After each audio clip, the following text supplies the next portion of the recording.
conversar com você sobre o que é a fáscia. Qual a importância de sabermos sobre a fáscia para a nossa saúde e por que você talvez nunca tenha escutado esse termo e se já escutou, como fáscia plantar ou como fáscia lata, você não sabia que ela era muito mais do que um simples revestimento.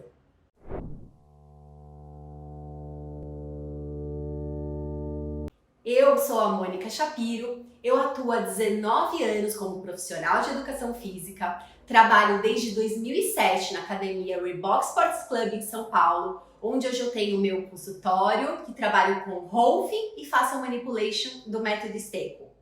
Essas formações internacionais, elas me levaram a aprofundar mais e mais nas pesquisas, nas mais recentes sobre o movimento humano, sobre a terapia manual e a relação com a saúde física e a saúde mental. E hoje estou na minha formação de fisioterapia. Nós estudamos por 500 anos um atlas que não levava em consideração a fáscia. Sim, eles tiravam a pele, tiravam a face superficial, jogavam fora. E nós fomos levados a pensar no corpo todo dividido em partes separadas. Mas essa separação, na verdade, ela não existe. A fáscia é uma rede tridimensional que recobre o corpo da cabeça aos pés sem interrupção, proporcionando um ambiente que permite que todos os sistemas corporais operem de forma integrada. Em 2007 acontece um marco histórico, que é o primeiro Facial Research Congress no Harvard School of Medicine em Boston, nos Estados Unidos.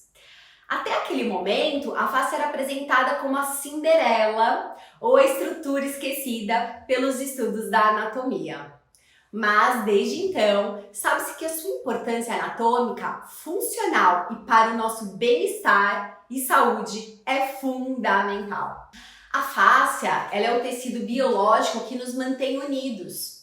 É a rede de tecidos conjuntivos que percorre todo o nosso corpo, nos dando forma e estrutura dos tecidos, também dos órgãos, e otimizando a dinâmica local e melhorando a interação entre tecidos musculoesqueléticos e também os viscerais.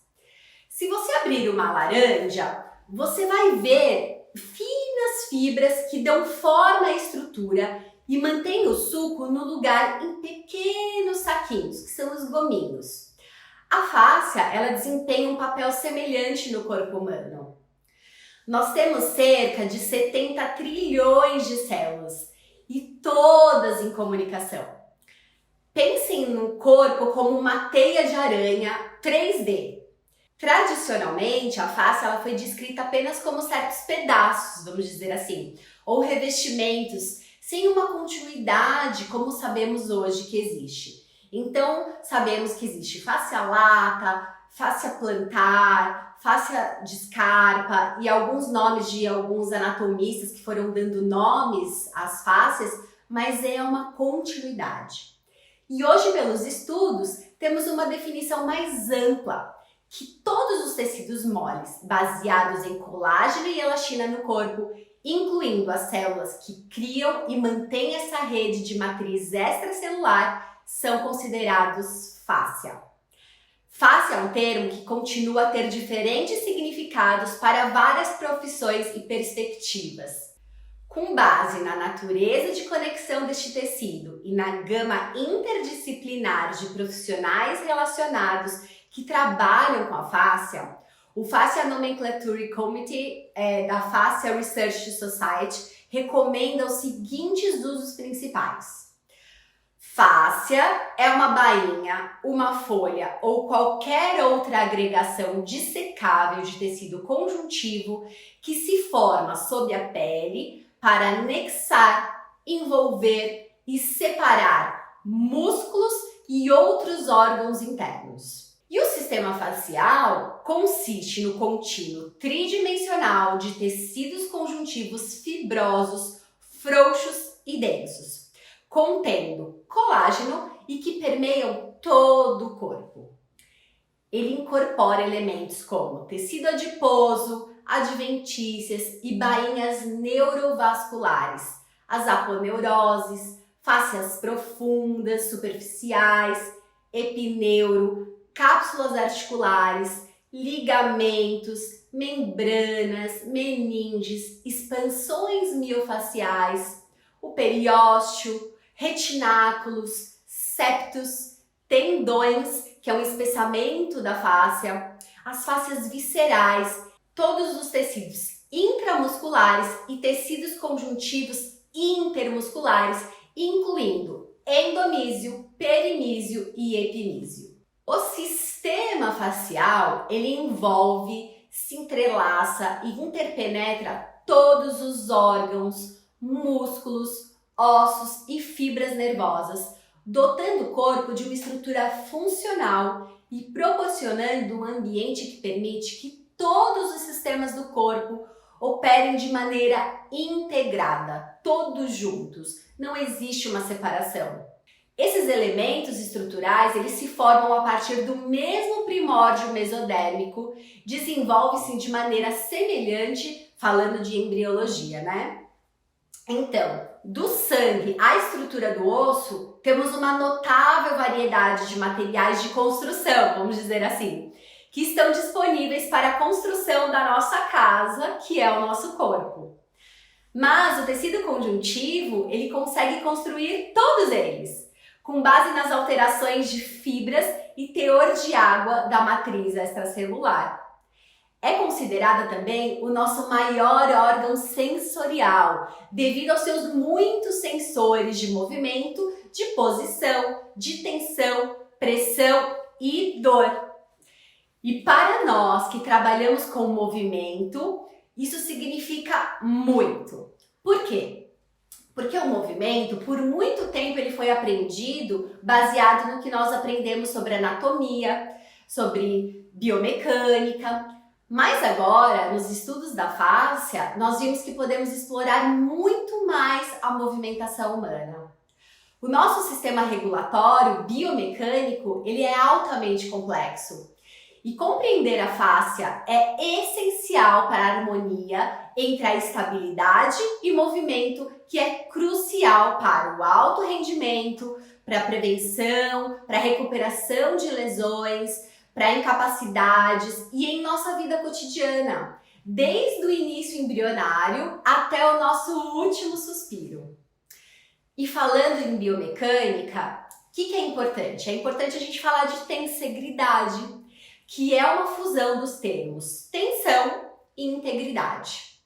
Buckminster Fuller, eu nunca sei se eu falo o nome dele certo, mas enfim, ele por meio de várias pesquisas, intervenções e experimentações estruturais, ele criou o termo tensegridade, que diz respeito às estruturas autotensionadas, compostas por estruturas rígidas e cabos com forças de tração e compressão, que formam um todo integrado e equilibrado. E a mesma coisa acontece no nosso corpo. Eu gosto de uma imagem que é trazida por Tom Myers, de que os nossos ossos, eles flutuam em um mar de tecidos moles. Vejam nesse meu modelo de tensegridade. Quando eu coloco tensão na estrutura, a deformação ela é distribuída por toda a estrutura. Vamos pensar então, aonde uma estrutura de tensegridade se romperá sob tensão? No seu ponto mais fraco. Então, no nosso corpo, a carga que está causando dor ou tensão na região lombar, cervical, enfim, ela pode ser originada no pé, no ombro, por exemplo. E por isso é importante nós sabermos sobre a fáscia e sobre a biotensegridade, para que possamos fazer intervenções mais eficientes. Ida Rolf dizia uma frase bem interessante: aonde você pensa que a dor está, a causa não está lá. Ela já apontava para a natureza da tensegridade do corpo. Isso falando de dor, que é a minha maior experiência.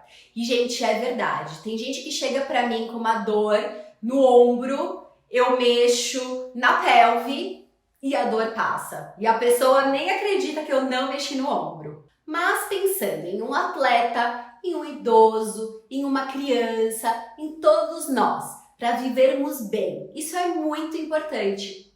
Pois a regra da evolução biológica é a eficiência, ou seja, obter o máximo desempenho com o mínimo de energia.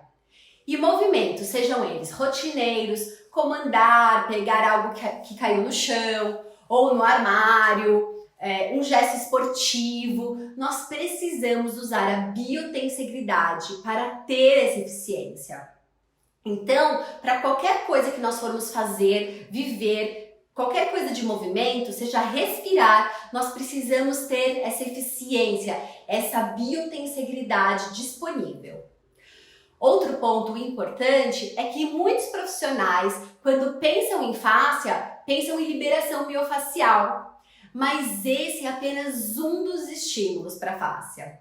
Para essa rede de tensegridade, nós temos muitos, como a propriocepção, os rebotes elásticos, os alongamentos e a visão do todo, incluindo o aspecto biopsicossocial do ser humano.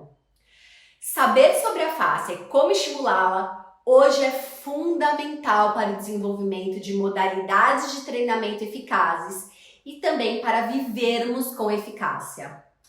O componente muscular e nervoso no treinamento eles são bem explorados, a gente sabe disso, né? Envolvendo componentes motores, sensoriais e autonômicos. Porém, no entanto, a participação da fáscia, quando se fala de exercício, ela é menos descrita e muito menos compreendida.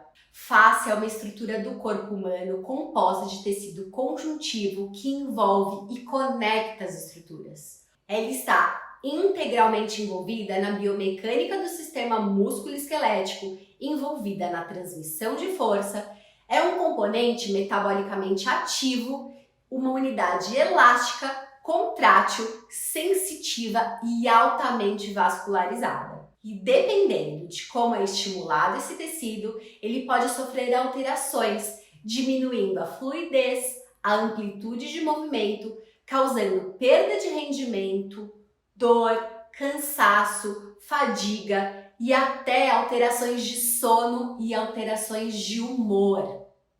Então nós vamos falar agora um pouquinho sobre cada fáscia. Nós temos a fáscia superficial. Essa fáscia, ela separa a pele do sistema músculo-esquelético, permitindo o deslizamento fisiológico entre músculo e pele, onde pode ocorrer o acúmulo de fluidos residuais, toxinas e metabólitos. Já a fáscia profunda, que é uma bainha fibrosa densa que interpenetra e envolve os músculos. Então, se você já ouviu falar de endomísio, perimísio e epimísio, é fáscia. Ossos também, nervos e vasos sanguíneos do corpo, unindo todas essas estruturas. Nós temos também a fáscia aponeurótica, que é formada por tecido conjuntivo denso, com uma coloração mais esbranquiçada e conecta vários segmentos e articulações, coordenando as articulações, coordenando a ativação sinérgica de vários músculos de diferentes articulações envolvidas. Do ponto de vista biomecânico, cada camada pode ser considerada independente, com influência específica na funcionalidade de cada tecido. Após treinos intensos, o sistema deslizante dentro das fáscias pode mudar. E a criação de um ponto de adesão envolve a formação de novas linhas de força dentro das fáscias, fazendo com que o tecido conjuntivo ao redor dos músculos eles possam ser os principais contribuintes para dores, possíveis lesões e lentidão no recovery. Um grande responsável por esse deslizamento é o hialuronano, mais conhecido como ácido hialurônico, mas não é um ácido, tá, gente? E ele está presente na substância fundamental, que banha as fibras de colágeno e elastina. E eles são responsáveis pelo deslizamento das estruturas dos músculos. São produzidos pelos fasciocitos, as mais novas células descobertas e anunciadas no Congresso de Berlim pela médica e pesquisadora a doutora Carla Stecco, fazendo um papel de lubrificante mesmo dentro do nosso corpo. À medida que a face desliza sobre o epimísio muscular, e aí o que acontece, gente? A densificação, ela consiste em um aumento da concentração de hialuronano, que ela está presente nas camadas do tecido conjuntivo e entre as camadas da face profunda. Então, é como se fosse uma cola. E ao invés de ter o deslizamento, isso cola e todo mundo vai junto. E essa geralmente é a causa, e o que está causando dor, lesão, enfim, é, por exemplo, o meu ombro, porque isso aqui não está deslizando. Em pH 6,6, a viscosidade do hialuronano presente no endomísio e perimísio do músculo pode aumentar consideravelmente. A alteração do pH estimula a reação que aumenta a viscosidade do hialuronano, podendo atrapalhar o movimento, prejudicar a biomecânica e provocar dor, levar à perda de força e na lentidão da recuperação, seja de treino, seja de uma competição, enfim. Vocês sabiam que a face era tão importante? Me responda aqui nos comentários e mandem as suas perguntas, compartilhem e juntos vamos construir uma área da saúde com qualidade e levando saúde de verdade para todos. Até a próxima! Vou repetir essa.